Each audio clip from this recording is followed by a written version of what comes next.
non, Fatia. Mais sur le Fatia poisonné qui est pourquoi Bimisa qui n'a plus de Kabila Ranaki. Kabila poisonné, Fatia. Les amis mensonges, Bible et Pekisi sont dans le Kanda, dans Exode 5, verset 20. Tu ne porteras pas de faux témoignages avec ton projet. Hein? À cause d'étrangers, un étranger, un juif, hein? Grec, juif, italien, zambien. Au bout de ça, il y a un mais non, c'est ce que tu as dit, tu sais, tu vas faire du temps. Tu sais, tu vas faire du temps. On ne va pas créer une élection à Zate, tu vas faire du temps. Et là, on va tout de suite.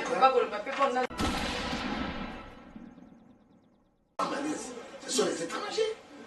Moi, si le colon qui toque au bout, il vend à Kagio, ça j'étais tiens dans mon bumbo et mis en fumangalité dans mon oncle. Aux autres coups, famille survivants. Est-ce que nous déconnons comme on l'a ça? Congolais, ça va ça là? Moninga mobali ba tiens j'étais boy. Ba kati kingo ali ba tiens na fumangana muke et bimi na mon oncle miso. Alors ça là, bazo gorger yo.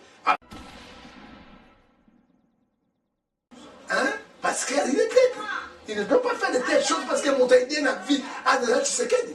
On t'appelle ces morts et belé, ils ont amené à la prison. C'était Tshisekedi.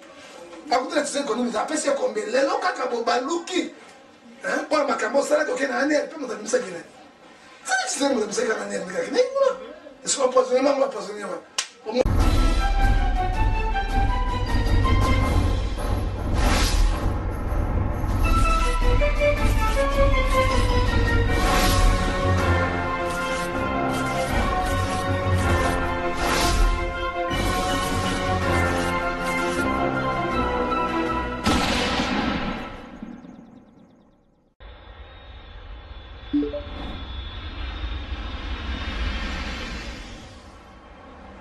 C'est ici que nous vous amenons.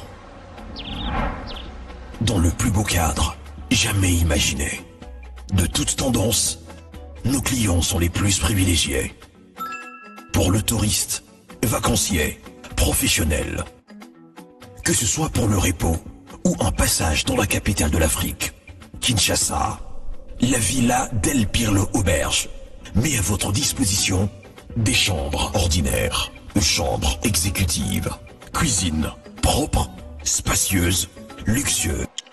Chers abonnés de Clébois.com, bonjour et bienvenue. Ça dépend de l'heure à laquelle vous allez me recevoir. Une fois de plus, c'est votre humble servante Annette Chitoka. Je tiens avant tout à vous remercier pour votre fidélité. Merci de vous abonner massivement, de commenter et surtout de ne jamais oublier de liker nos vidéos. Voilà, mesdames et messieurs, je ne serai pas seule aujourd'hui, très rapidement.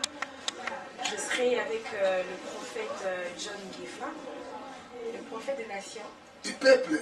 Voilà, le prophète du peuple. C'est avec que nous allons dérouler cette émission. Ma sujet est moi belé dans 3 jours déjà, sur les cas dans ma pandémie. Raison pour laquelle nous avons le prophète John Gefa, comme les campeurs sur différents sujets d'actualité politique.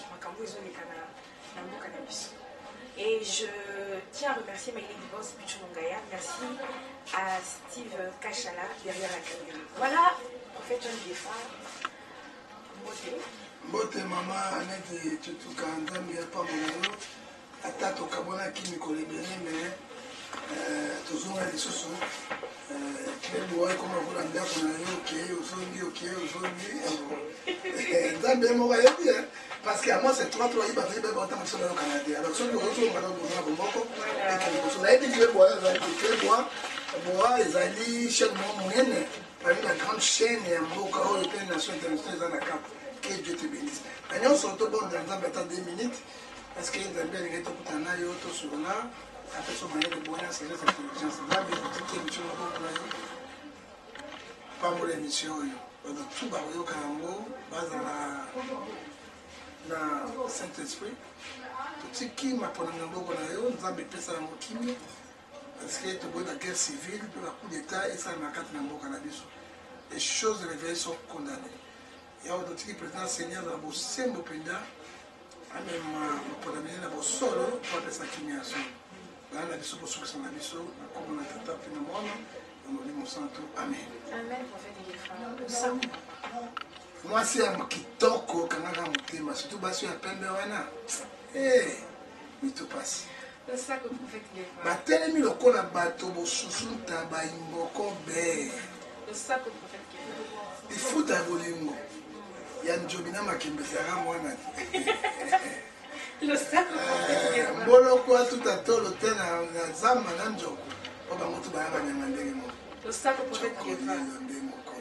c'est loco. Voilà, merci beaucoup, Prophète Ngefa. Prophète Ngefa, dans 3 jours, tu as déjà. Dans 2 jours. Dans 2 jours. Voilà, tu as déjà dans ma prophétie dans les années.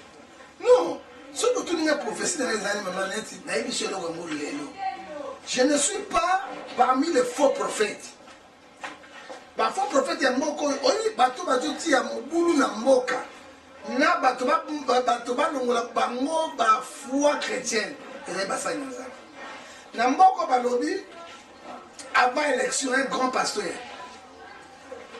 candidat présidentiel moko akokufa mwa watama na chef de roulante jour lobby c'est fini 0 lo nini moko akufi te azobi te moi en tant que prophète du peuple namoni déjà mensonge na Jérémie avec sa biso 14 verset 6 et Ézéchiel 13, verset 3 à 6. Et Matthieu 24, verset 24. Et Mosu Saroba la Mundele Mouyuda.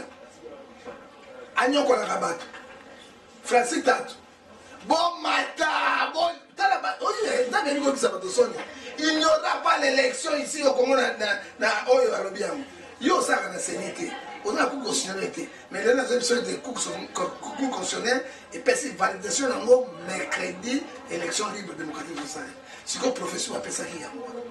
Na moko kusu, pour le kusu, on te bénit finance kusu et le bari vérité. Alors après élection, tant que nous avons là, Moboulou et Koubima. Et puis nous avons pour kusu pour la baki après élection. Oya Koubima, c'est président Tshisekedi Tshilombo. C'est lui le président qui va revenir et bango va contester yango. C'est là où commencement des troubles. La carte de troubles nous avons retiré le bon parce que déjà tout dans la bitumba Congo est pas dans la tête. Et mon monde qui était tout connaît la carte de stade na palais du peuple. Tout le monde là qui l'ensemble des pays de la nation tout ça qui ngai tout ça qui évêque Mapasa, notre grand patriarche, Otobengé Papa Gidiamina, Otobengé Papa, j'oublie son nom, là, maintenant, faut pas me Tambouloukoki. Quand vous savez que le vrai pasteur de Basilité, Tambouloukoki, il est propre. Vous savez, apporte le Tambouloukoki, il est propre. Parce qu'après, Moussa Dinabala, après Kelani, après Bernard, c'est Tambouloukoki. Il est propre ce vieux-là. Tant que tu as Simingefa, Tomoningefa, appelle ce micro-bon pour la nation. Vous voyez, nous à transmettre la puissance sacerdotale du Bosso là-bas. Tu vas y quitter. Tant qu'on va passer tout là-bas. Donc, on va se tenir la bien prophétie. Ce qui n'a pas se permettre. En fait, vous allez s'appeler ça qui peut n'aller à Makiona. Et c'est mieux.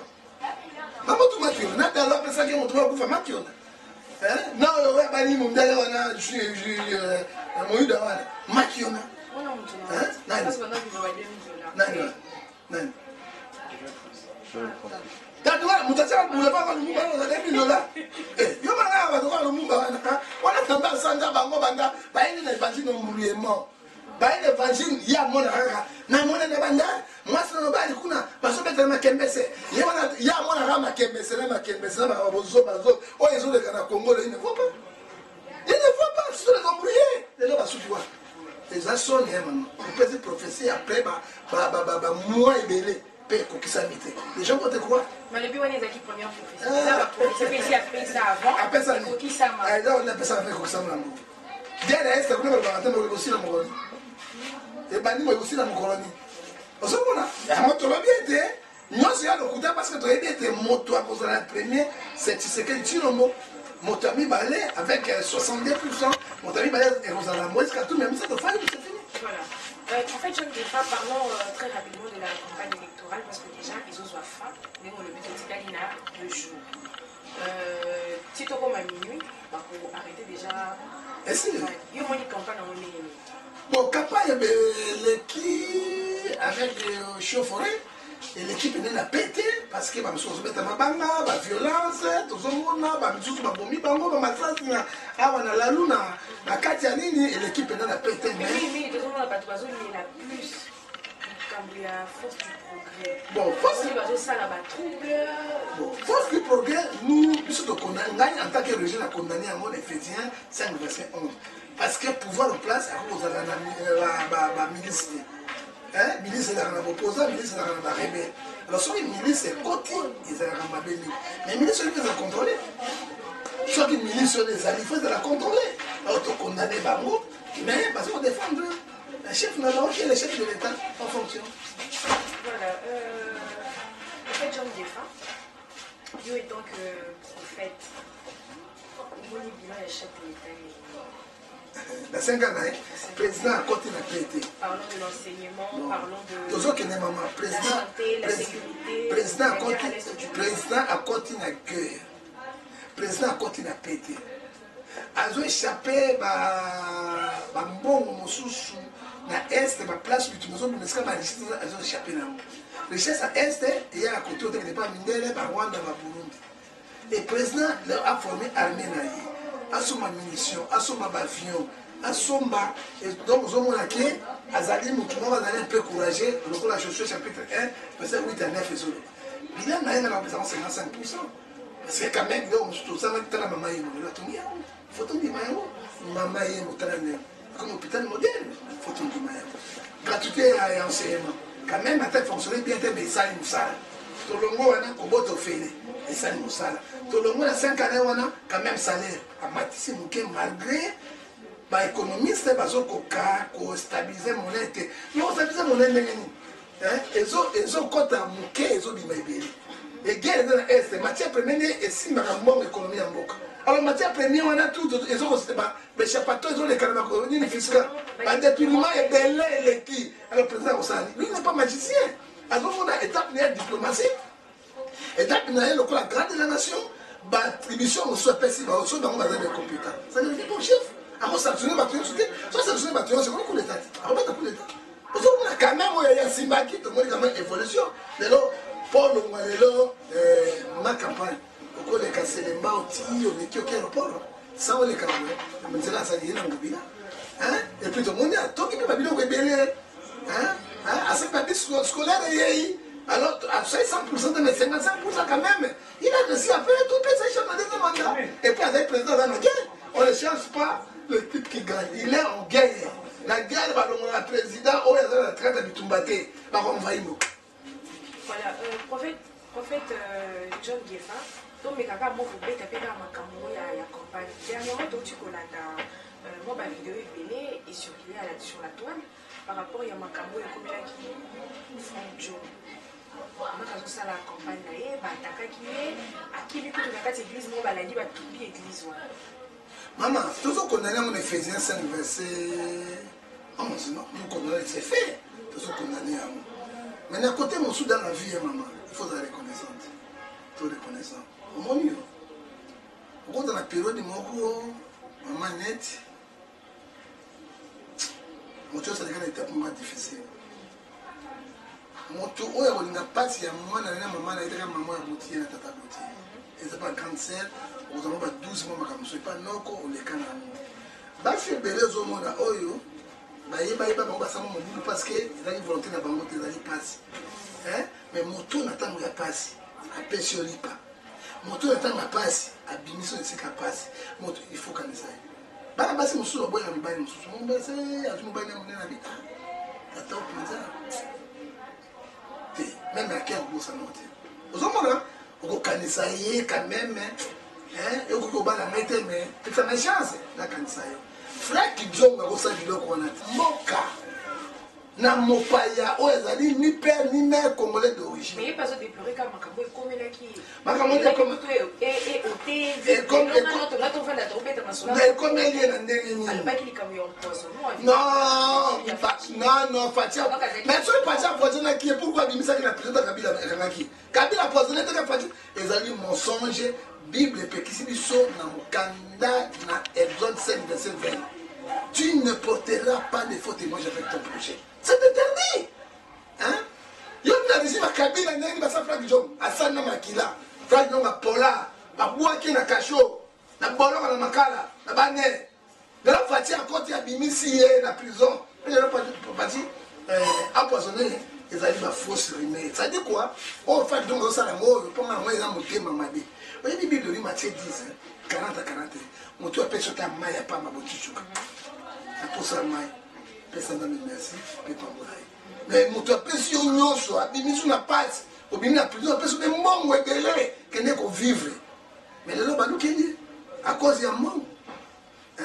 À cause des étrangers, un étranger, un juif, hein?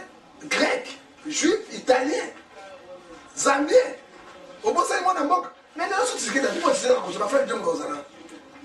Tu sais, là, on doit battre les saisons d'élection à sa tête, on va faire du Gozana. Et là, on va se demander tout de suite. On va pas le papier pour nous bon côté parce que Fayou pas aller. Fayou, la lobby vérité, ce que vous votez, on va voter moi, on va parler de qui? De Tshisekedi. Fala Balouki, à mon intérêt, il y a Makila, à l'issue vous votez Maïté, vous votez mon amour. Mon amour, mon amour. Oh, vous êtes juif, italien. Hein? La Bible est ici, dans mon canal dans Zambie, à l'objet d'Abisson, à des temps de 15, 17 à 15 années. Dans mon besoin de maman, c'est comme on a pour mon père, pour mon amour. Mon père, pour mon amour, qui viole aujourd'hui les femmes à l'aise. Ce sont les étrangers. Moi, si le colon qui toque au bout, il vendre à Kagio, ça n'était pas tiens dans mon dumbo et bien la fumanganité dans mon oko. Aux autres coups familles sont vivants. Est-ce que nous déconnons comme on l'a comme ça là? Comme on l'a comme ça là? Mon ninga mobile va tiens j'étais boy. Ma quartier qui moi va tiens la fumanganité à mon cœur et bien dans mon oko mis sur lui. Alors ça là, parce que gorger yo, après avoir copié yo, après avoir violé yo, ma quartier qui moi. Est-ce que ton frère Nécola comme les avons non, ce sont des étrangers. Papa Nécola, nous ne refusons pas. Mais la Bible, les sont bien clairs. Ce sont des étrangers. Comment on a voté la mot quand on a 1 Timothée chapitre 6, verset 1 Timothée chapitre 10 à cause de l'argent. Et tout va dans la traite à Congo. On va écouter dans Zambie, la 4 dans Galate, à Bissibiso, na 6, verset 7 à 8, on sait beaucoup pas avec Dieu. C'est que l'on a enseigné, il m'a souvenu, alors, soit il fait un disons, on a subi hein? Parce qu'il est prêtre. Il ne peut pas faire de telles choses parce qu'il a monté dans la vie. Ah, déjà, tu sais qu'est-ce on t'appelle ces morts, ouais, Bélé, ils ont mis en prison. C'était tu sais qu'est-ce à côté de tu sais qu'on nous appelle ces combien. Les gens qui ont balouki.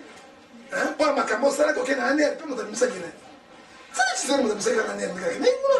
Ils sont empoisonnés, moi, empoisonnés. Au moins, tout à coup, je vais la caméra, on va empoisonner. Oh, ça y est, on va empoisonner. Poisonner, comment on va empoisonner? Non, maman, toi, tu es au cours de ma camo. Bible tranchée, ils sont vérité. Dans 4 dans mon canal, dans Deutéronome, Exode 16, 20, tu ne porteras pas de feu de mange avec ton prochain. Voilà. Là, ma vie. Prophète John Gefa, ma première nuit, ils ont déjà dans 2 jours.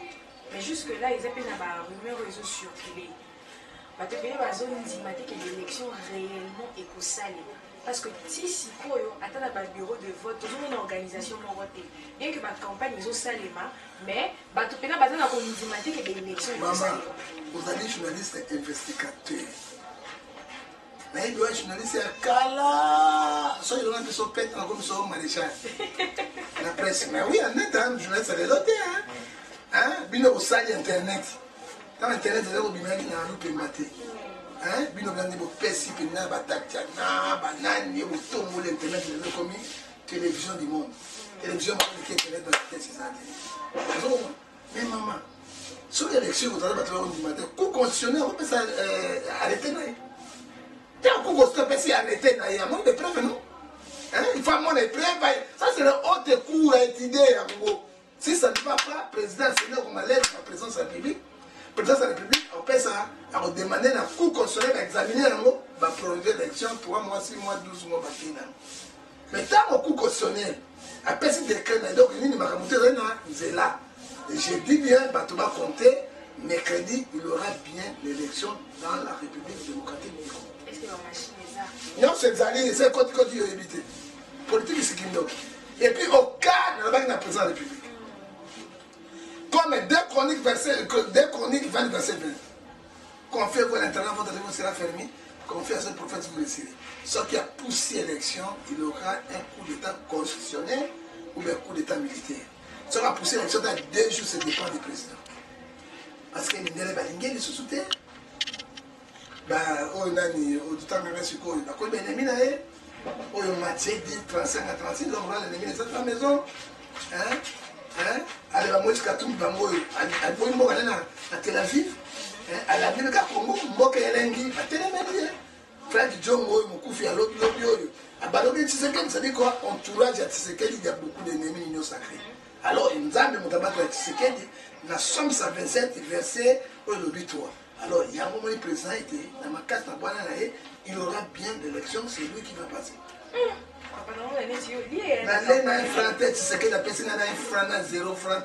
J'ai dit au nom du Seigneur, il y a un franc.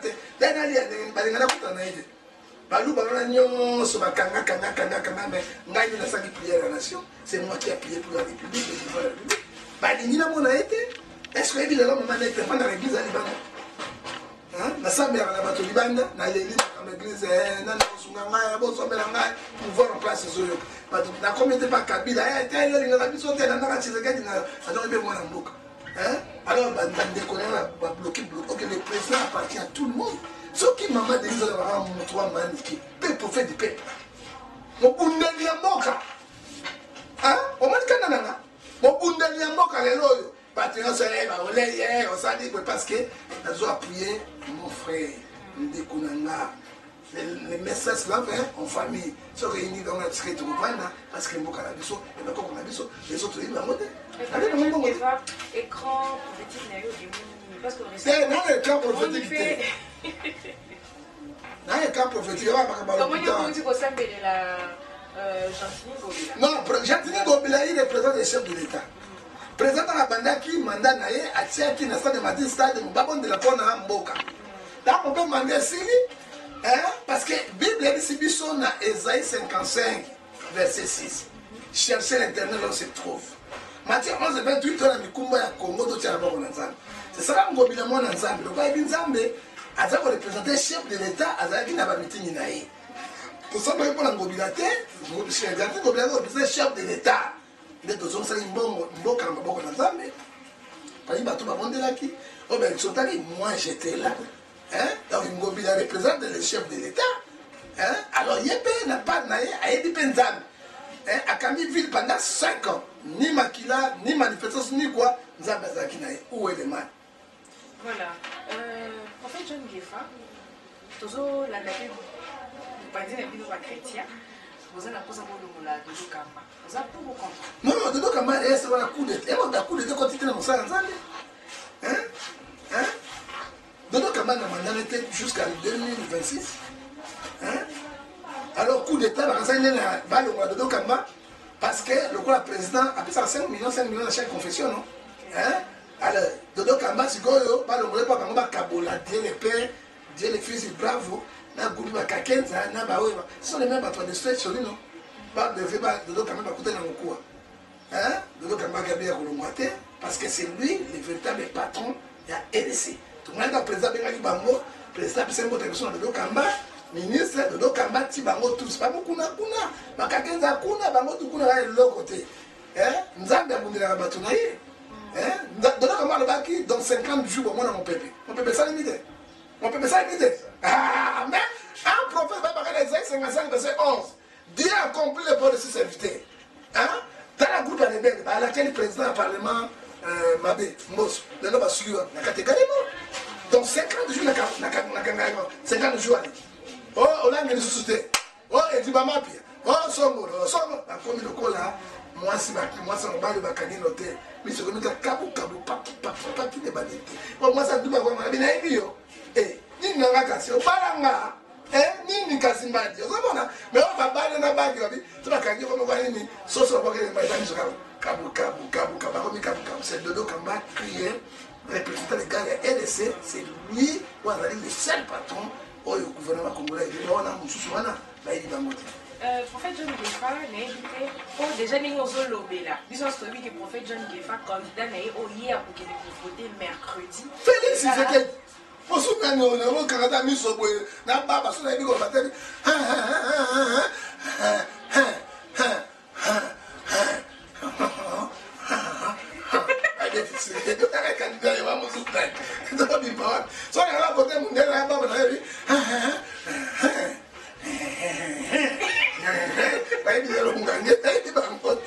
mais il a remis le prophète John Gefa aux salles pour la campagne parce que tout le monde prophète, pasteur Denis Lézy, il est au moins Salini, chef de l'État Nzembo, pour soutenir l'élection, campagne. Mais parce que maintenant, on s'est posé, est-ce qu'un homme de Dieu, après on s'est la Nzembo, pour soutenir ma carrière politique? Parce que les lobés, récemment, dans le transport en commun, tout le monde pancarte, il y a pasteur Godem Boy. Bato bazo ba meba pasteur bazo ni baba ki kosala nini na parlement soki ya komi pasteur boy soki ya komi lelo kuna est-ce qu'il y a besoin sous temps ya kolandela makambo ezali le koso parce que Bible lobi un mot trop clair maman Jean 12:43 il fait la gloire du monde qui la gloire de Dieu parce que c'est la politique un pasteur il veut la montagne l'honneur la gloire revient à Jésus. C'est Nzambe na Romains 13, verset 4. Alors, tout autour de Dieu. Quand tu vois un pasteur, donc il a les 28, verset 28, nous avons ascendu l'Apocalypse chapitre 3, 14 à 17. Il faut surprendre parce que tout le monde a encore. Est-ce qu'il y a dans le cas moi, dans le cas du Seigneur, on a vu la chrétienne.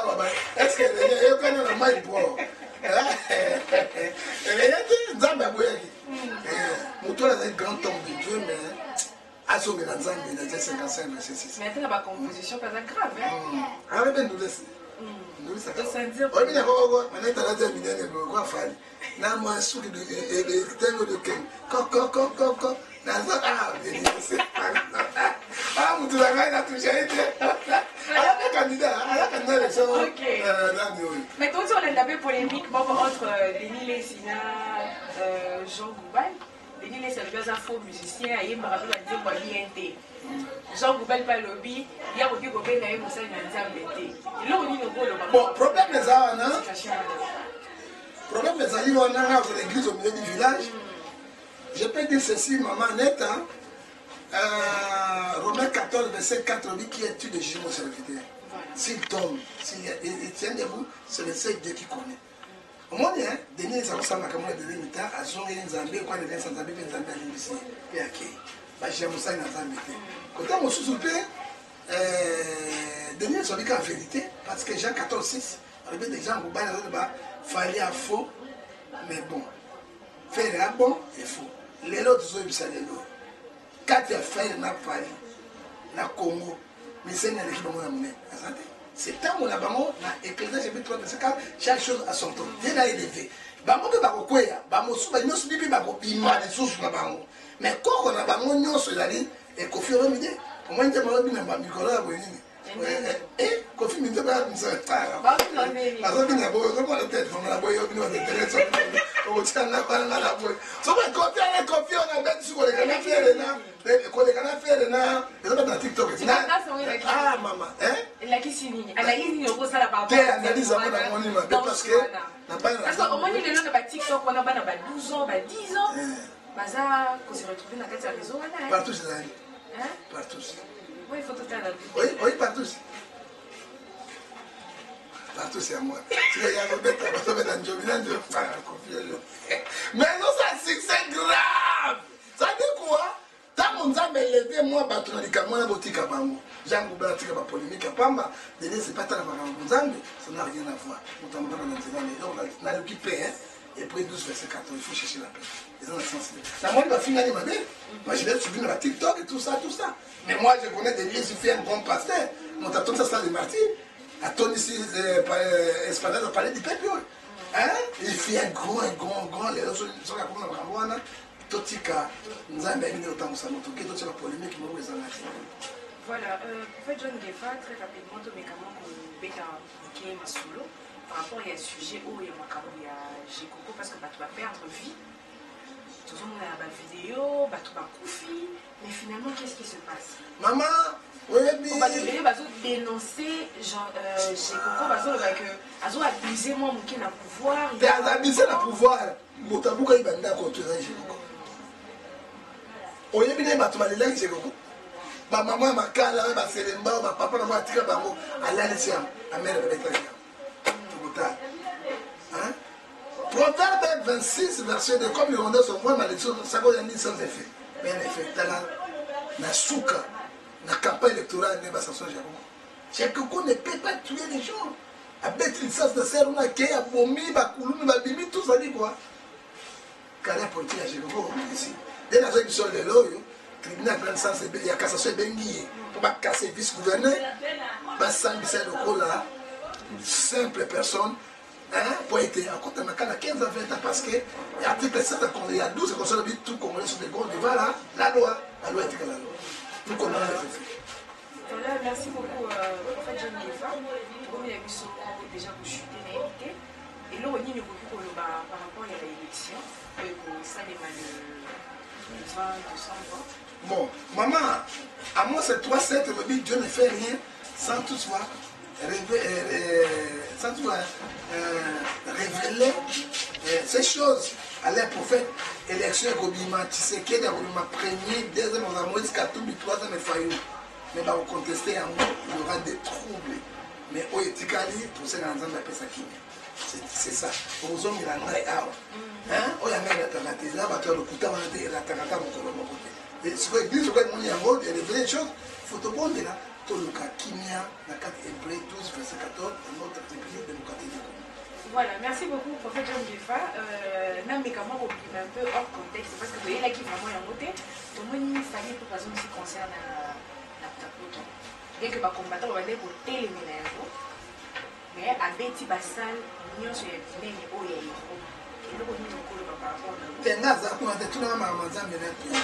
parce qu'il fallait tout pour au moins un conseil même que mon côté, mon soutien qui est fait les goals parce que moi je soutiens les faibles. Mais comment on a donc vous considérez faire les goals comme étant faible? Faible, parce que moi il fait les goals à bien sortir. Dans le cas ça nous mais la prière n'a pas eu là on a à bénéficier de matières plein pour les cas on s'en va succès partout. Alors moi pensa la côte à la campagne ici qui m'a cassé tout. Quand on a ma mboka, ma campagne, tu as donné quand on m'a cassé. Mais après bah été, on a mal. Bon. Et là on te rappelle pas bien sûr là. Là il y a des combat spécialité, bah c'est une stratégie. Et là on te rappelle pas des peines sur quand on a là, les alliés culture congolaise les européens, la repère sa chance la culture congolaise et que les pays de Bosso. C'est là qu'on fait cette culture dans Nigeria. Dans Nigeria voilà. Ouais, on est Njobi, Njobi. Moi, là, les autres bêtes à succès ma casse alors. Les autres filles qui ne non. Moi, je ne suis pas là, mais j'ai mon pays, à côté, il y a bateau et bateau appuyé. C'est une avis. Voilà. Merci beaucoup, prophète John Gefa. Nous sommes arrivés à la fin de cette émission. Je dédie spécialement cette émission à Nelly Moussang et Nassau. Merci pour tout. Et merci également à celui qui était derrière la caméra, Steve Kachala. Merci à tous nos abonnés de Clébois.com. Nous sommes arrivés à la fin. Prophète John Gefa, vous avez la fin peut-être un peu. Zambia pas mon émission à nous à Clébois, le col au son de sous-sous. Zambia pas mon on a une efficacité dans ma casse nayo. Et qui est bosso, et la chaîne où il y a la vérité de la vérité. Zambia pas mon patron à nous, à pas mon balanignon son. Peu le bon dans Zambia de la carte nabina, la commune à tata penamona. Amen. Amen. Voilà, merci beaucoup mesdames et messieurs, nous sommes arrivés à la fin de cette émission. Banagno Soyakitambo, candidat provincial à la Camarmonco, Kitambo, Koko Madimba. Tobengi Bino Nyonso vont voter Koko Madimba. Il faut que j'en batte, parce qu'on a pas idée à bien. Bino Moko. Voilà, merci beaucoup à tous nos abonnés, nous sommes arrivés à la fin. Restez branchés sur Keboa.com. Bonne suite de programme. Je vous embrasse. Bye bye.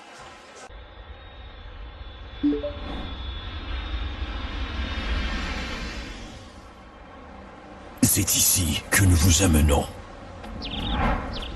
Dans le plus beau cadre jamais imaginé. De toute tendance, nos clients sont les plus privilégiés. Pour le touriste, vacancier, professionnel.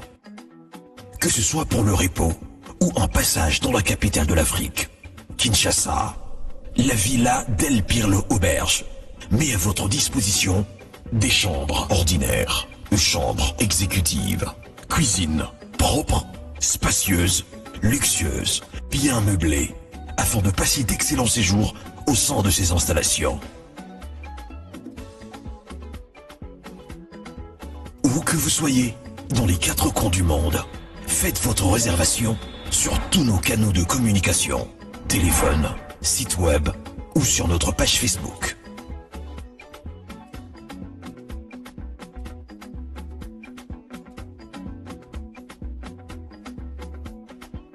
La Villa Del Pirlo Auberge vous garantit une connexion Wi-Fi Internet et intranet au débit.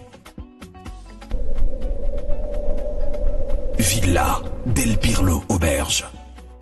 Dormez luxueusement.